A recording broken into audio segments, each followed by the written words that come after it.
GLP ষ্টাডিলৈ স্বাগতম জনাইছোঁ। আজি আমি আকৌ 50টামান কুৱেশ্যন লৈ আহিছোঁ আপোনালোকৰ কাৰণে, যিবোৰ APSCত আহিছিলে।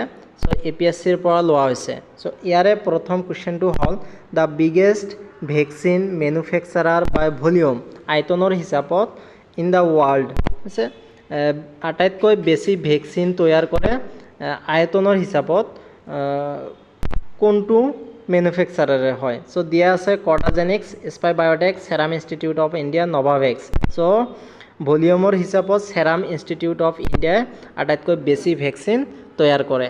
Next, which city has been conferred the স্বচ্ছ Survekshan 2020 award as the cleanest city in the north east eastern region and the state under the স্বচ্ছ ভাৰত অভিযান। তো স্বচ্ছ ভাৰত অভিযানৰ আণ্ডাৰত নৰ্থ ইষ্টত হৈছে যে 2020 এৱাৰ্ড যিটো আছিল ক্লিনেষ্ট চিটি, কাৰ আণ্ডাৰত আছিল স্বচ্ছ সৰ্বেক্ষণ 2020 এৱাৰ্ড কোনটো চিটিয়ে পাইছিল। চ' যিকেইটা অপশ্যন আছে তাৰ ভিতৰত এনচাৰটো হ'ব Jorhat. Next, which country on the 19 July 2020 launched its first mission to Mars. So' 2020 চনৰ 19 জুলাইত কোন দেশে কি কৰিছিল মাৰ্চ মিছনৰ কাৰণে লাঞ্চ কৰিছিল। চ' অপশ্যন যিকেইটা দিয়া আছে এইটো হ'ব ইউনাইটেড আৰব ইমাৰেটছ।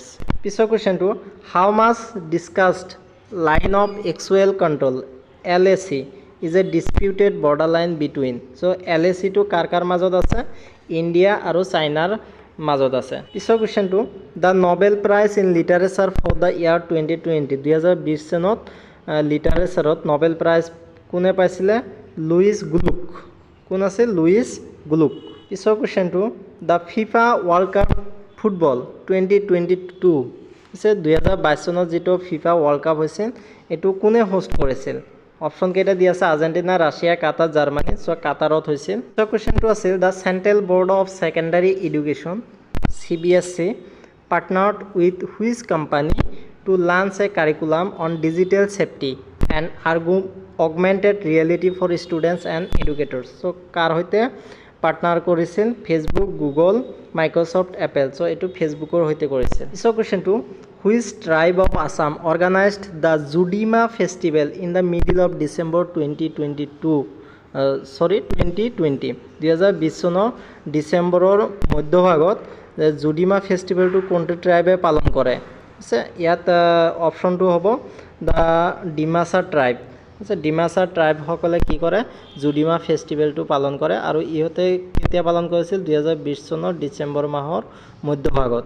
পিছৰ কুৱেশ্যনটো, the founder of Ahom kingdom Chaolung Sukaphaa ruled Assam from 1228 to 1268.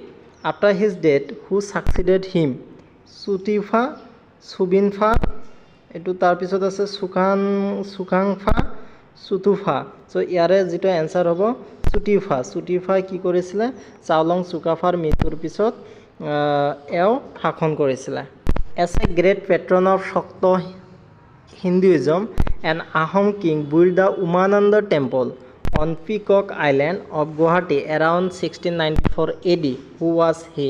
হৈছে উমানন্দ টেম্পল যিটো আছিল, মন্দিৰ আছিল, এইটো ক'ত হৈছিল, গুৱাহাটীৰ পিকক আইলেণ্ডৰ হয়নে, পিকক আইলেণ্ডত হৈছিল। আৰু এইটো কোনে বনাইছিল, হৈছে শক্ত হিন্দুইজমৰ কাৰণে এইটো বনাইছিল গদাধৰ সিংহ। পিছতো, king Shiva Singha entrusted Krishnaram Bhattacharya a Shakta priest from Nabadwip in West Bengal to manage the Kamakhya temple. How do we know' him more popularly. তাৰমানে কি কৰা হৈছে, শক্ত এজন প্ৰাইজড আছিলে, তেওঁ ক'ৰ পৰা আছিল, নৱাদ্বীপ ৱেষ্ট বেংগল, পশ্চিমবংগ নৱাদ্বীপৰ পৰা আহিছিলে। আৰু তেওঁ কি কৰিছিলে, to manage the Kamakhya temple, Kamakhya মন্দিৰটো মেনেজ কৰিছিলে। চ' তাৰ বিষয়ে আমি কেনেকৈ জানো, এইটো হ'ব পাৰ্বতীয়া গোসাঁই হিচাপে জানো আমি। আছে তাক আমি কি হিচাপে জানো, পাৰ্বতীয়া গোসাঁই হিচাপে জানো। পিছৰ কুৱেশ্যনটো, চাও চুহুংমুং was the first Ahom king to adopt a Hindu title indicating a move towards an inclusive polity. Which Hindu name did he take. কি কোৱা হ'ল যে চাও চুহুংমুঙে হিন্দু টাইটেলটো এডপ্ট কৰিছিলে আৰু এইটো তেওঁ পলাইটলি লৈছিলে হয়নে। Which Hindu name did he take, তেওঁ কোনটো হিন্দু নাম গ্ৰহণ কৰিছিলে, নামটো আছিল Swarganarayana. Next, the best passing out cadet of the national defence academy Khadakwasla Pune is conferred the তাৰমানে কৈছে বেষ্ট পাছিং আউট ক্যাডেট যাক কোৱা হ'ব এইটো ন্যাশনাল ডিফেন্স একাডেমি যেটো পুনে আছে তাত হয় আৰু এইটো কি পুৰস্কাৰ হিচাপে দিয়ে আৰু এইটো হ'ব লাচিত বৰফুকন গোল্ড মেডেল হিচাপে দিয়ে কিছু question the brave Assamese lady warrior মুলা গাভৰু ডাইড ফাইটিং এগেইনষ্ট সে অসমীয়া সাহসী যিজনী মুলা গাভৰু আছিলে যোদ্ধা আছিলে তেওঁ মৃত্যুবৰণ কৰিছিল কাৰ সৈতে যুঁজি তুৰ্বক খানৰ সৈতে যুঁজি So question, who was the first Assamese to fight against the British? কোনজন অসমীয়াই ব্ৰিটিছৰ বিৰুদ্ধে প্ৰথমে যুঁজিছিল তো তেওঁ আছিল Gomdhar Kanwar next ভগেশ্বৰ Barua was the first Arjuna award winner from Assam কোন আছিল ভগেশ্বৰ বৰুৱা প্ৰথমে অৰ্জুন এৱাৰ্ড পাইছিল আৰু এটো 1966 চনত and who was the second Assamese to win this coveted award of Indian sports since 1987 1987 চনত দ্বিতীয়বাৰৰ কাৰণে কোনে এই এৱাৰ্ডটো পাৰিছিল এটো আছিল Monalisa Baruah Mehta next which Assamese film won the first ever national film award the president certificate of merit for regional language category 1955 so এটো আছিল পিয়লি ফুকন কৈছে which Assamese film on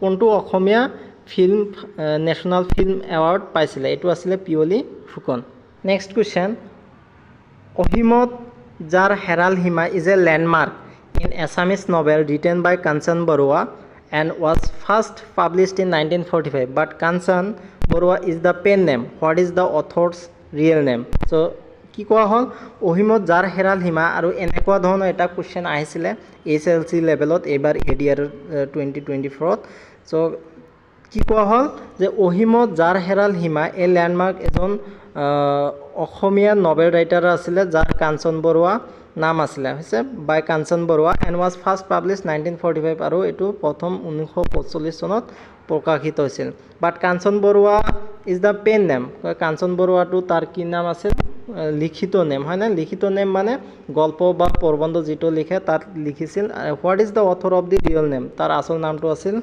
Bhuban Mohan Baruah next question the tale of nomadic soul is the English translation of a famous novel by Syed Abdul Malik কি কোৱা হল the tale of nomadic soul এটো English translation of a famous novel by আৰু এই English নভেলটোৰ আছে ট্ৰান্সলেশন কৰিছিল কোনে সৈয়দ আব্দুল মালিকে and which is that novel among the following আৰু ইয়াৰ ভিতৰত কোনটা আছিল যে পৰশমণি আদৰ্শিলা অঘৰী আত্মাৰ কাহিনী ৰূপটিৰ হাৰ यात्री सो ইয়াৰে হ'ব অঘৰী আত্মাৰ কাহিনী আৰু এটো সৈয়দ আব্দুল মালিকে কি কৰিছিল ট্ৰান্সলেট কৰিছিল next question the novel Abhijatri is based on the life and achievements so novel যেটো অভিযাত্ৰী আছে এটো কিহৰ ওপৰত আছিল এটো আছিল চন্দ্ৰপ্ৰভা শইকীয়ানীৰ ওপৰত next question the English education act made English language the medium of instruction in India as per decision of William Bentinck and funds were allocated to the British East India Company to spend on the education and literature in India when was this act passed তাৰমানে English education act two কেতিয়া কৰা হৈছিল এটো আছিল 1835 চনত যে এটো মনত ৰাখিলে হ'ল সিম্পল ইমানখিনি কথা কোৱাতকে যে ইংলিশ এডুকেশন এক্ট টু কেতিয়া হৈছিল 1835 চনত পিছৰ কোৱেশ্চনটো হয় Rabindranath Tagore conferred the title Mahatma on Gandhi who conferred the title Half Naked Fakir on Gandhi ঠিক আছে এটো হ'ব স্যার উইনস্টন চাৰ্চিল সো ইয়াক কি কোৱা হৈছে মহাত্মাক গান্ধী আৰু who conferred the half naked fakir on Gandhi so Gandhi কোনে কৈছিল হাফ নেকেড ফকিৰ বুলি এটো কৈছিল sir Winston Churchill next question who authored the famous book Indica famous বুকটো কোনে অথৰ কৰিছিল মেগাস্থেন্স ঠিক আছে এনসাৰটো হ'ব মেগাস্থেন্স Next, which country is the largest archipelago country in the world? So, archipelago মানে হল দ্বীপপুঞ্জ সে আটাইতকৈ বেছি কি আছে ডাঙৰ দ্বীপপুঞ্জ ক'ত আছে ইন্দোনেছিয়াত আছে next question which of the following rivers has the largest river basin মানে নদীৰ অৱবাহিকা বুলি কোৱা হয় in the Indian subcontinent so এটো হ'ব Ganga next question the islands of Seychelles are located in the Arctic ocean, Atlantic ocean, Indian ocean, Pacific ocean. So' ইয়াৰে এনচাৰটো হ'ব ইণ্ডিয়ান অচিয়ান। পিছৰ কুৱেশ্যনটো আছিল which of the following wild life sanctuary, অভয়াৰণ্যৰ কথা কৈছে, বন্যপ্ৰাণী অভয়াৰণ্য যিটো আছে, national park is located in the Assam Arunachal Pradesh border, Assam Arunachal Pradesh বৰ্ডাৰৰ সৈতে কোনটা ৱাইল্ড লাইফ চেংচুৰী আছে, Sonai Rupai wild life sanctuary. So' এইটো এনচাৰ হ'ব। ভিডিঅ'টো চোৱাৰ বাবে ধন্যবাদ। যদি ভিডিঅ'টো ভাল লাগে চেনেলটো ছাবস্ক্ৰাইব কৰিব আৰু ভিডিঅ'টো লাইক কৰিব। ধন্যবাদ।